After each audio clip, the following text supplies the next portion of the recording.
Hello बच्चों, कैसे हो आप लोग। आज हम लोग कुछ न्यूमेरिकल सॉल्व करेंगे।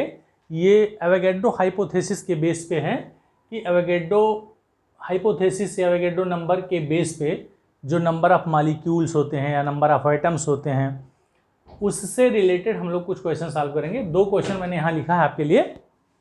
तो चलिए सबसे पहले देखते हैं number 1, calculate the number of items in 22.4 centimetre cube of ammonia gas at STP.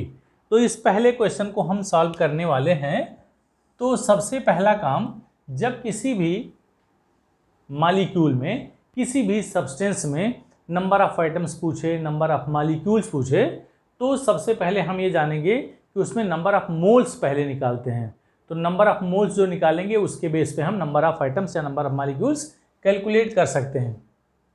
तो आपको ये देखना होगा कि 22.4 सेंटीमीटर क्यूब अमोनिया है, गैस, अमोनिया गैस है एसटीपी पे। तो सबसे पहले अगर हम यहाँ निकालते हैं नंबर ऑफ मोल्स, ठीक है, नंबर ऑफ मोल्स जिसे हम n कहते हैं, n की जो वैल्यू होती है, अब चूंकि यहाँ क्या दिया गया है, वॉल्यूम दिया गया है, तो वॉल्यूम वाला फार्मूला हम लगाएंगे। तो वॉल्यूम वाला फार्मूला क्या होता है, volume of gas at STP, okay, divide by 22.4 litre. गौर से देखेंगे, volume of the gas at STP divide by 22.4 litre. अब इसी से हम इसके n की वैल्यू निकालेंगे। जरा ध्यान से देखेंगे, क्वेश्चन में दिया है 22.4 सेंटीमीटर क्यूब। उस सेंटीमीटर क्यूब को हम मिलीलीटर बोलते हैं। 1 सेंटीमीटर क्यूब की वैल्यू होती है 1 मिलीलीटर। तो अगर हमने यहाँ वॉल्यूम लिखा किसमें, मिलीलीटर में, तो यह जो लीटर है इसको भी लीटर में कन्वर्ट करेंगे। तो then this value will become 22,400। Understood और नॉट। यहाँ हमने लीटर लिखा था, क्योंकि ये वॉल्यूम मिलीलीटर में दिया है या सेंटीमीटर क्यूब में दिया है, इसलिए हम इसको भी नीचे वाले 22.4 को भी हम मिलीलीटर में लिखेंगे। तो इसकी वैल्यू कितनी हो गई, 22.4 अपान 20,400। तो इसकी वैल्यू हो गई 10⁻⁻3। ये किसकी वैल्यू हो गई, नंबर ऑफ मोल्स की। अब हम देखेंगे नंबर ऑफ मॉलिक्यूल्स, ठीक है।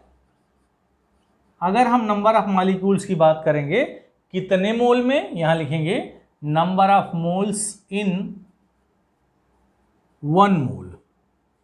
1 मोल में मॉलिक्यूल्स की संख्या क्या होती है, ये वैल्यू होती है 6.022 इंटू 10⁻23। ये हो गया बच्चों मॉलिक्यूल्स। अब ये मॉलिक्यूल्स किसके होंगे, अमोनिया के, ठीक है। अब हमारे पास टोटल मोल्स की संख्या कितनी आई, 10⁻⁻3।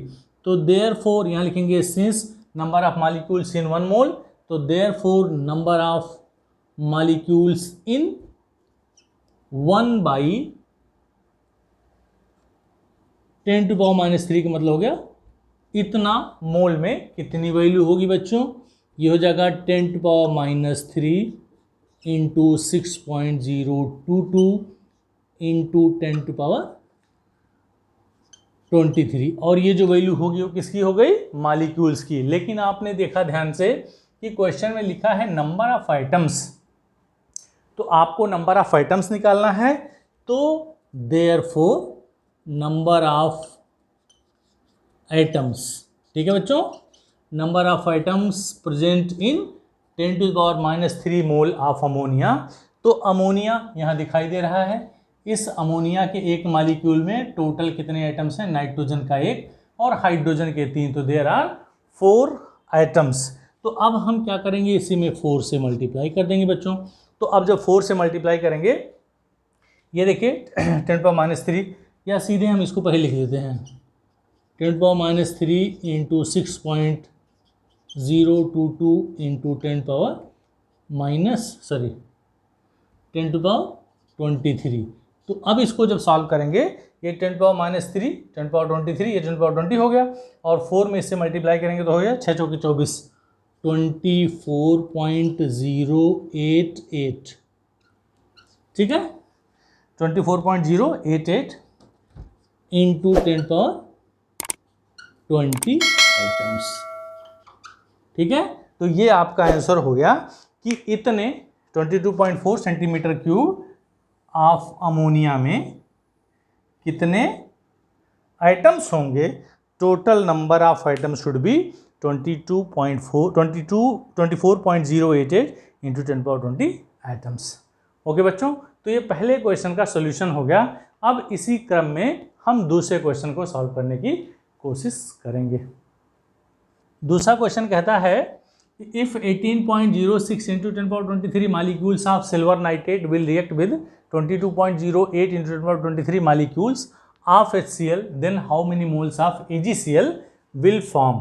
तो इस क्वेश्चन को ये भी एवोगैड्रो हाइपोथेसिस पे के बेस पे है। तो सबसे पहले हम इसका इक्वेशन लिखेंगे, इस क्वेश्चन को सॉल्व करेंगे। तो सिल्वर नाइट्रेट जब रिएक्ट करता है किससे, ये देखिए सिल्वर नाइट्रेट जब रिएक्ट करेगा HCl से, तो कौन सा रिएक्शन होगा, कौन सा प्रोडक्ट देगा, सिल्वर क्लोराइड बनेगा AgCl,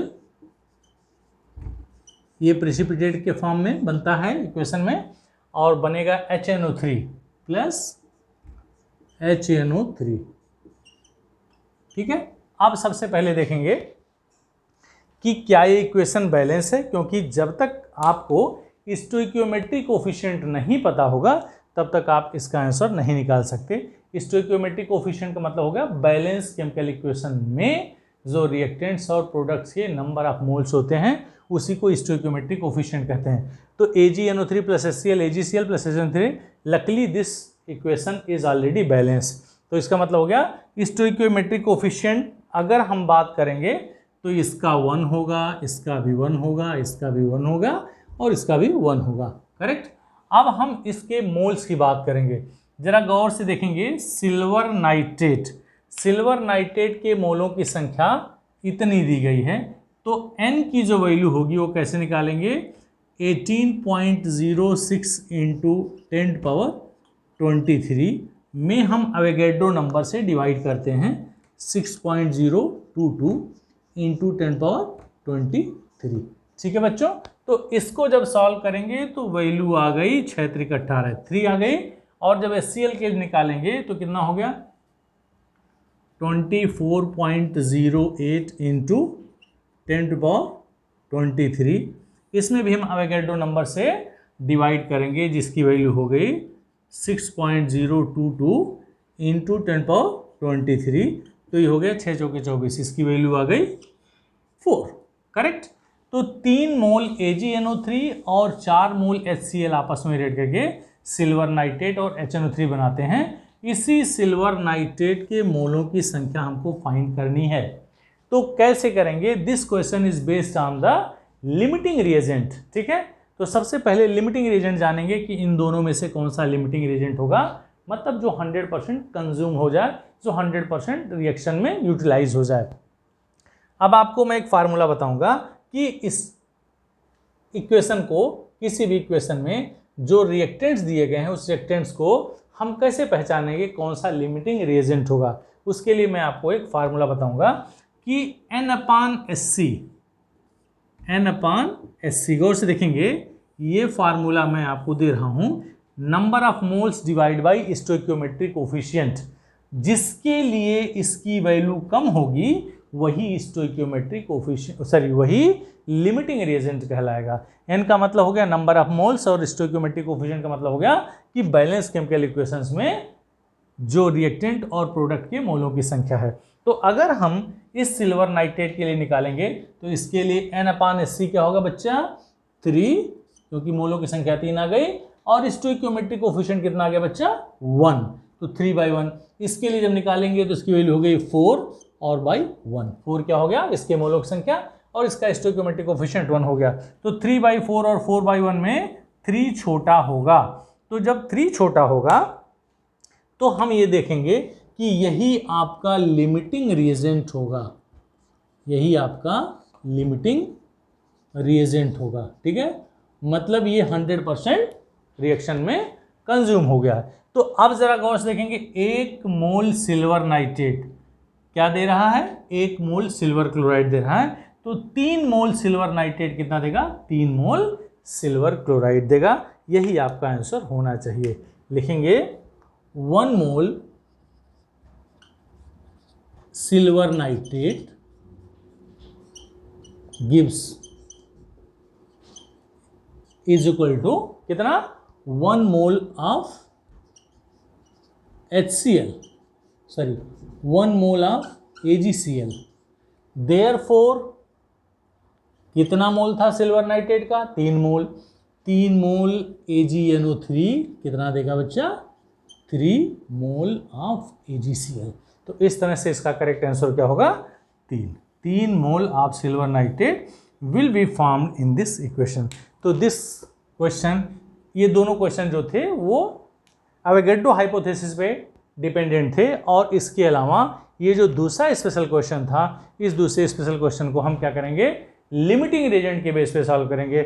और लिमिटिंग रिएजेंट के लिए बच्चों आप रट जाइए, याद कर लीजिए कि जिसके लिए N/SC की वैल्यू स्मॉलर होगी, जितने भी रिएक्टेंट हैं उन रिएक्टेंट के लिए आप N/SC निकालेंगे, जिसके लिए इसकी वैल्यू स्मॉलर होगी वही लिमिटिंग रिएजेंट कहलाएगा।